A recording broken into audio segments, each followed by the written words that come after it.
Master, ang may problema sa solar natin, may error siya na JN. So ano bang ibig sabihin ng JN? Nandito makikita natin sa error code ng multi-VRF. So, sir, ano bang error na yan na JN? GN, oh. Ang pagbasa ng error code dito is G, Okay. tapos N. N.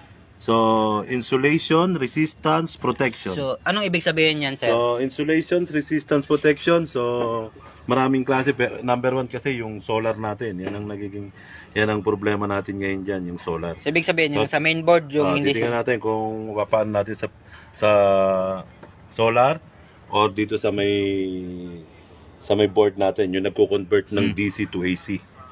nag-JN na naman, no? So, GN siya. Okay, so check muna natin. Tapos mamaya na natin sabihin yung findings kung paano ginawa o paano nagawa. Okay.